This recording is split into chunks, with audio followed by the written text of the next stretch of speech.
Isang pagpapatunay na iba ang nagagawa ng malaki sa depensa. Ang Alaska, umatake si Chambers. Hindi tumalon si EJ File at nasupalpal pa si Chambers.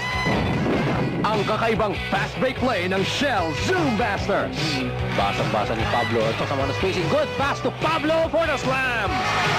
Mukhang dakdakan din sa Cuneta Astrodome. At maganda naman, natutuwa ang mga fans every time somebody goes up in the air for a slam. Nakakita na ba kayo ng 3-in-1? Panoorin nyo ang depensa ng Realtors. According to the score table, James sa supalpal. Pero nakuha niya paborit. Pagpipilit pa. Wala siya pupuntahan talaga. Isa pa, pinunduhan na. Wala na talaga. First effort. Okay, ito the first block. Hihirit pa yun ang pangalawa. Ito. May isa pa eh. Meron pa yan. Makuha pa niya yung bola. At ang tawag dyan ay 3-in-1. Aba, si Dodot Jaworski nakasama na rin sa top 10 plays. Wala, Cariaso picks up the offensive rebound and he loses the handle kay Dodot Jaworski behind the back dribble. Jaworski, laban kay McClary. Drop pass, Aquino. Yes! Hindi papahiya ni Marlo Aquino yung ganong klase ng pagkuha ni Dudut Jaworski ng recovery ng bola plus the assist pass. And look at this play. Jaworski to Aquino and that has been a fantastic connection. Gugulatin naman kayo sa follow-up dunk ni Andy Siegel. Kung hindi man niya sinushoot, magaganda yung mga assist niya.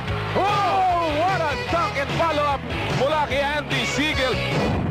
Mas magugulat kayo sa tapang ni Leon Trimingham kay T. McClary. Tatakbo sa Kumasa naman. Oh!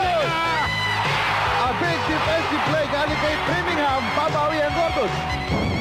Gusto nyo bang makakita na nakaka-excite na fast break? Panoorin nyo si Mr. Excitement, Bong Alvarez. So, ang San Miguel.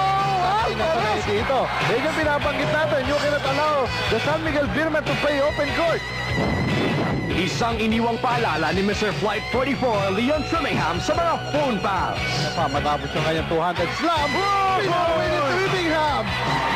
Aba naman, umuulan ng dakdak dito sa ating first quarter. Trimingham showing another one, tomahawk dunk. Ang ating pangalawang pinakamatinding play sa linggong ito, ang in-your-face dunk ni Andy Siegel kay Marlo Aquino. First Ayan, yan, third. dalawa. Whoa! Isa naman!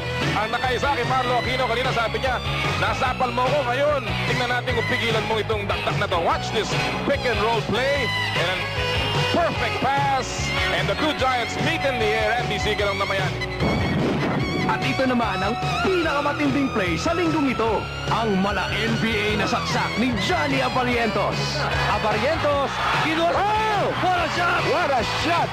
Woo! Yan ang dahil yan ang pang-NBA. Yan ang pang-NBA. Grabe, ano?